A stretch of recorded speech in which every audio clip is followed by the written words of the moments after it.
the fuck is a hybrid athlete? Well, I think it's a really nice way to describe an average lifter and a shit runner. The reason why I ask is because of Hyrox.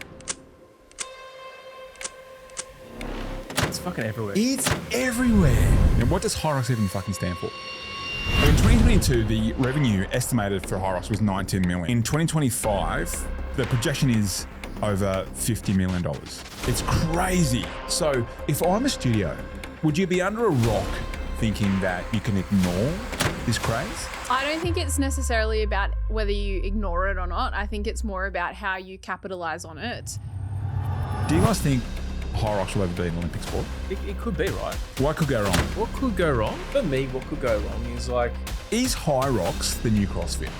Ooh, that's a big question. That's a big question. Look, I think... What the fuck is a hybrid athlete? Well, I think it's a really nice way to describe an average lifter and a shit runner. The reason why I ask is because of Hyrox. Hyrox. It's fucking everywhere. It's everywhere. Yeah. It's everywhere to the point where, now I'm going to read out some stats about where this thing is coming from and where I think you would be missing a trick if any studio, independent on what your modality is, if you're not thinking about it, okay? And then we'll run through some ideas and maybe some hot debate because I think you think it's probably just a bit of it's the new Zumba. Yeah. Yeah, okay. Zumba said. Shout out to Zumba. Let me run through some stats. Firstly, have you done Hyrox? No. Yep. What's the event? It's basically like a massive running race. So you do 8Ks worth of running and split up into 1 kilometer sections with station in between. So different exercises in between. So 8Ks and 8 stations. And there's sled pull, sled push, skier, rowing, kettlebell, farmers carries, lunges, a couple of other things I'm probably forgetting. So the Brisbane event just happened and there was 10,000 people there. A lot of our clients were judges there. So let me just read out. Hyrox established in 2017 in Hamburg, Germany. Get this. What year do you think it started? Because we've really only heard about it last year. Yeah, I started hearing about it probably, 2023, 2024. Yeah. Guess when it started? 2017? You just said that. Okay.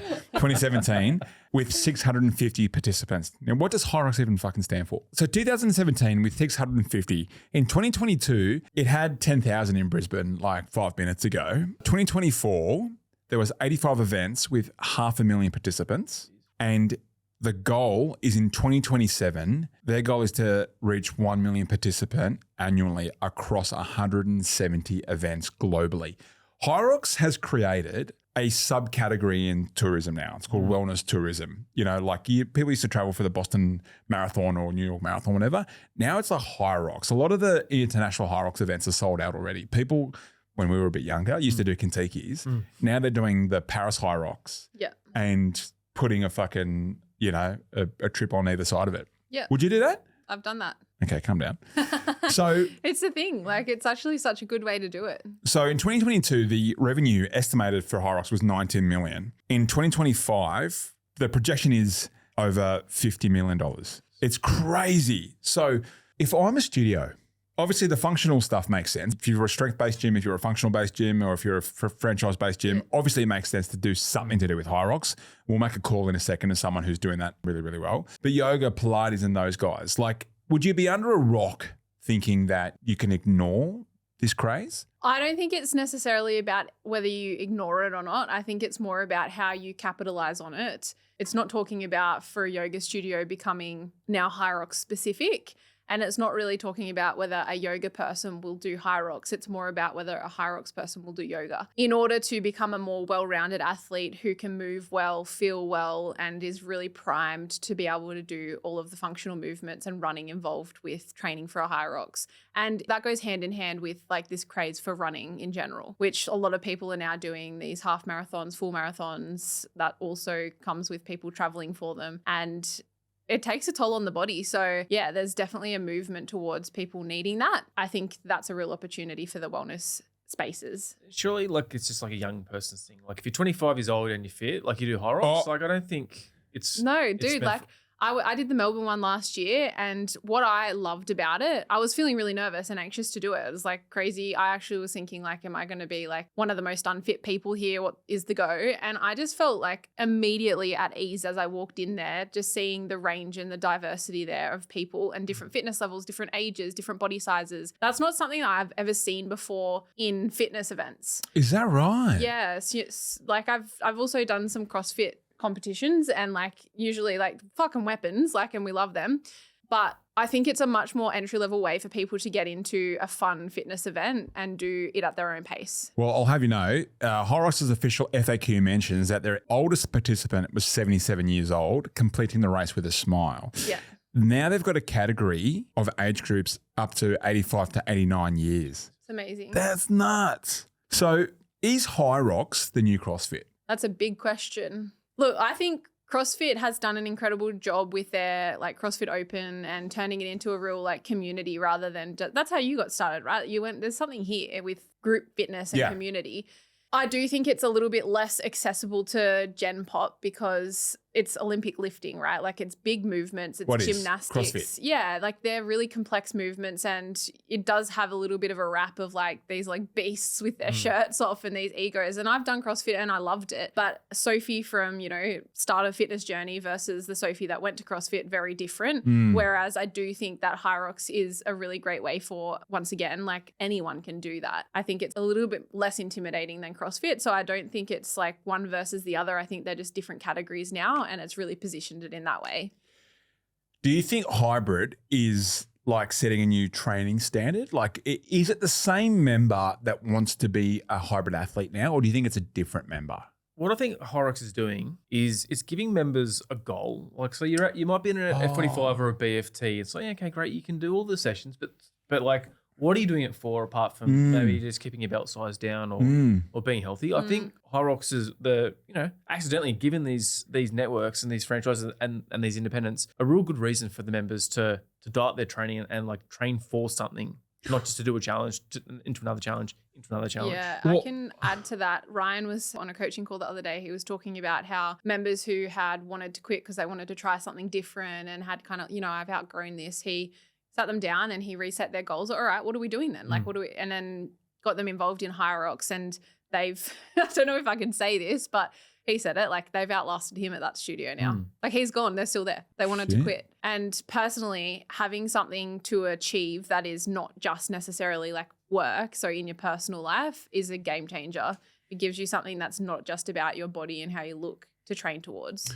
Oh, I think that's a really important point. If we talk about retention being, you know, people leave because they run out of future. And you're right. If they're doing 5 sessions a week, like they're just hammering themselves. How long can you do that for? How long can you do that for? If you don't have something to work towards, I would 100% tap into this Craze. And I saw this morning someone, I think it was Tom Dowd, the CEO of F45, shared a screenshot of like the new timetable. And there's like Sunday, I'm probably going to get this wrong, but like Sundays is now like, it's a hybrid workout. I know a lot of other concepts that we speak to, like all the different HQs behind the scenes, they are quickly programming to tap into the hybrid space.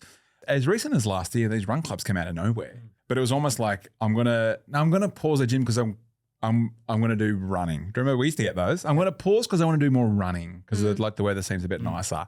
Well, now it's like, why don't you just be a weapon at both? Yeah. That's what I love. Do you guys think Hyrox will ever be an Olympic sport? The way it's going, like. It could be, right? I don't know enough about Olympics to say that. Breakdancing was an Olympic sport.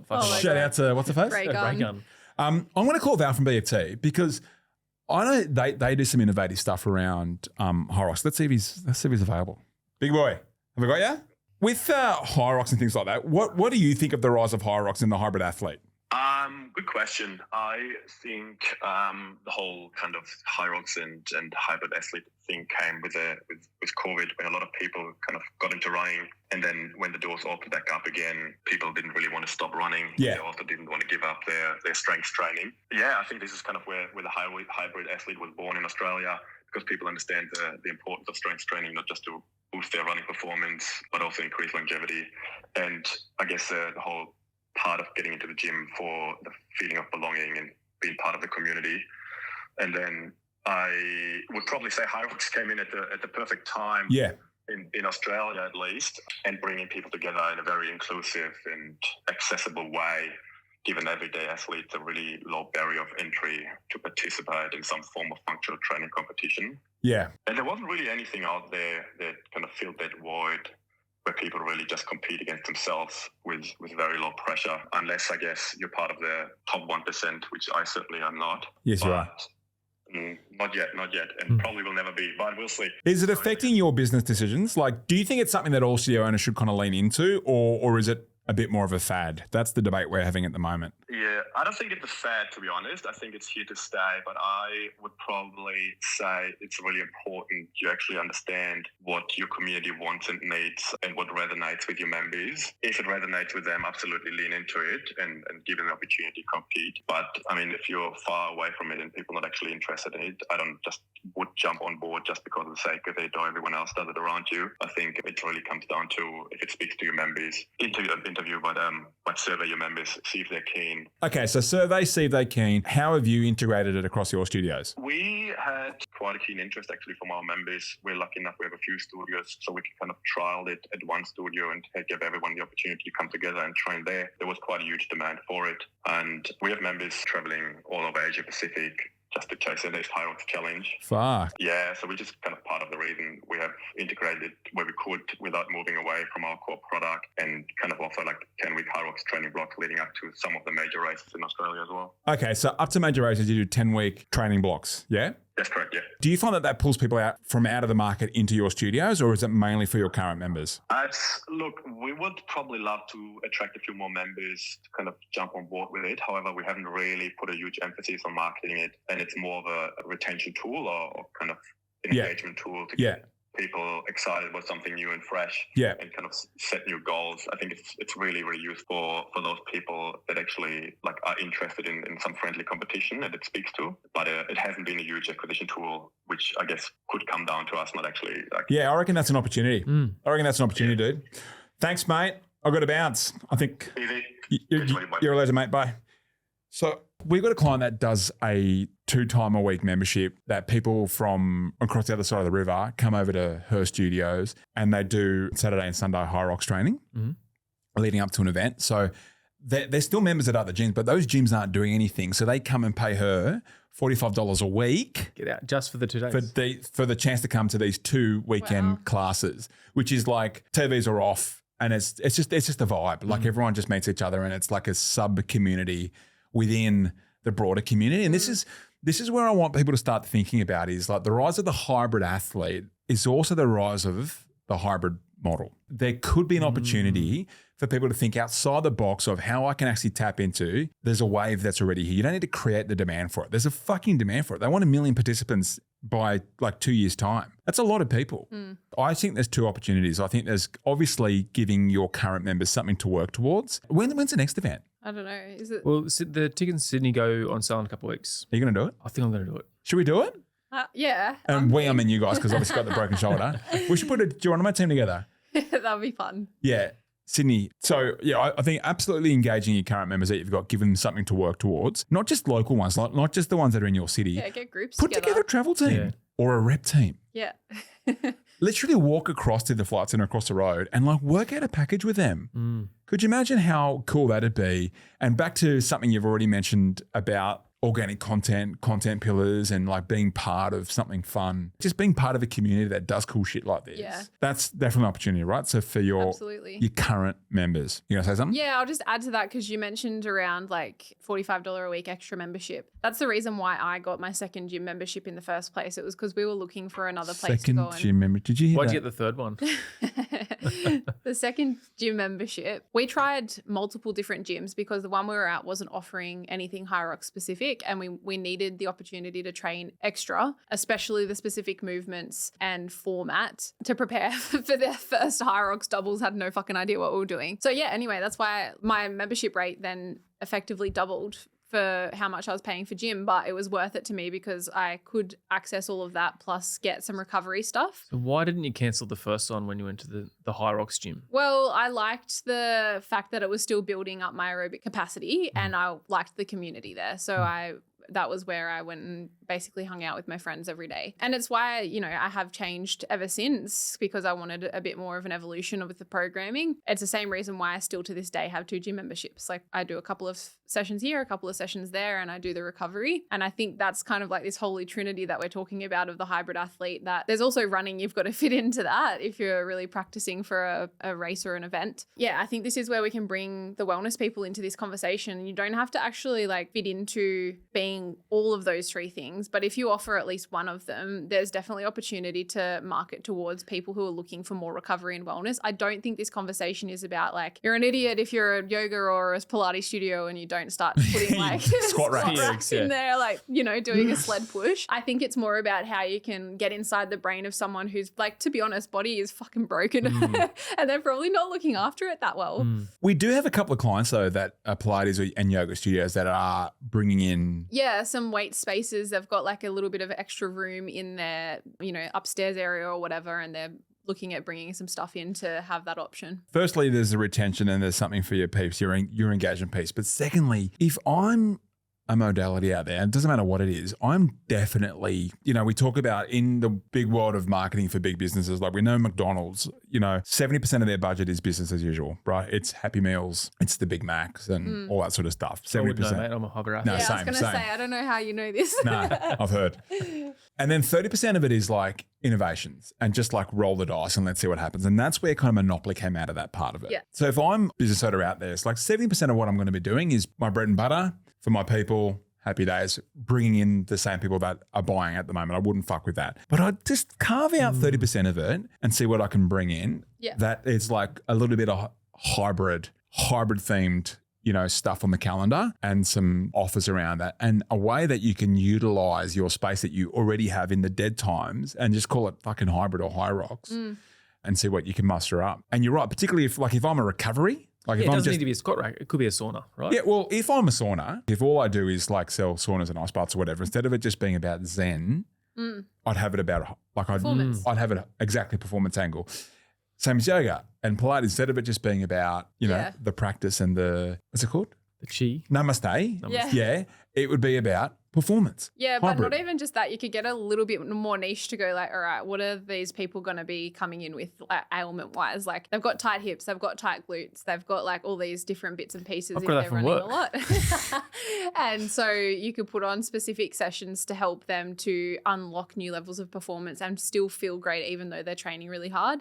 And with Pilates, there's so much to be said about runners who neglect their strength when they're training for a marathon or training for a Hyrox. There's a lot of imbalance and there's a lot of the one-legged movements and just how we can strengthen rather than having a focus around being toned. Thoughts on this? This could be a stupid idea and like no one's listening, so we can just talk about it. Like if I'm a Pilates studio and there's no way I'm going to bring in squat racks because that's just too hectic that's just not our thing. Oh my God, I know what you're going to say. I have so many thoughts. What? Like to collab with gyms. Collab. Yeah, my gym's doing that right now. They've brought imbalance. I don't know if we can say that, but they've brought them in-house. So they run now daily, if not more than once daily, mat Pilates sessions within a group training facility that has traditionally just done weights and conditioning. These are the hybrid models. Yeah. Yeah, I saw For hybrid another, athletes. There's another studio in the Shire that's doing the same thing. So it's like, and the bean counter in me, what I love about that is like you're covering 2 areas, but you're not doubling your rent. You're just using your assets. there's probably no hard cost either. Like it's probably, Yeah. is it and just a top up? Like would you there's- pay a top up? if I wanted to access that, yes. It beats you I think it's leaving your included in current the gym. unlimited membership, but I have a few sessions a week because I have 3 gym memberships. Anyway, I saw another gym doing it and they had like new membership offering that was like extra per week. know what? So they both get This a is cut it. of that. I'm speaking directly down the fucking mic here. Be the one in your area that just makes a couple of phone calls and creates the hybrid Hybrid offer. membership for hybrid athletes and figure out how that works. Yeah. The gym I go to as well, they also have discounts for the recovery in Cronulla as well. It's pretty cool. Yeah, so they're bringing it all together. What could go wrong here? For me, what could go wrong is like all of a sudden I'm spending half the week in an ice bath and running and like how am I actually going to get the results from training? Like for me, I need to train sort of 4 days a week in a routine. All of a sudden, I think I'm a hybrid athlete. I've got to fit in running and recovery, and now I've got to do yoga and Pilates. Trust me, I still haven't done any sessions yet. Yeah. Trust me, that's very hard. Sounds like a full-time job. Well, I think that's where, as a gym, if you're a coach, if you're a studio owner, then part of this offering is like a tailored plan so you don't burn out. It's like training smarter, not burning yourself out, or training to achieve your racing goals without burnout. That's ultimately what it would be. So there you go. There's nutrition as well, which my gym are also doing. So actually, shout out to them. I bet a hybrid athlete spends more than a standard gym member. Yeah, I'd agree with that. So there's an opportunity to kind of like see how much of that share of wallet you can get as a gym owner or a studio owner. And like what you've said, it's the same rant. Yeah. Right. So it's actually like utilization. It's a utilization conversation. My worry is around injuries, because injuries take people out of the revenue ultimately. I think if they're going to get injured, then they're going to get injured. Like if someone was just doing that out in the wild without the extra support of having this hybrid membership, then they're probably more likely to get injured than with a structured training plan and the correct, resources. So just remind me, why is it that you said that Hyrox is just CrossFit for people who suck at CrossFit? Yeah, look, I think it's just a great way for someone who cannot, hasn't yet mastered how to do a hang snatch. Or a muscle up or something. Yeah, or a muscle up to like get involved in competitive fitness and challenge themselves. So do you think it's more about, do you remember how we all did Spartans, Tough Mudders, fucking, do you remember all those obstacle races? Are those obstacle races, are they done? I reckon they are. They seem like a fad. I feel like you'd be challenged on that though. I know that we've got studios who still put together teams and they've just gotten back from a Spartan, but I don't think it's the craze as much as like the coverage that Hyrox is getting. I think the difference is if I do a Tough Mudder here or a Tough Mudder there, like the events are always different, right? Versus the Hyrox, it's the same thing every time, right? It's a standardized test, right? Yeah. So quick fire, fad or not? No, not fad. No, I'm going to sign up. I'm in. You're in? I'm in. We've sold him. I'm in. Are you in? Converted. Yeah, I'm in. If I'm a functional modality, right? Like no-brainer. No brainer, right? Or not? No brainer. So if I'm a PT strength gym? I think it's the same thing. Like you've probably got the means to do it, but do your people actually want that?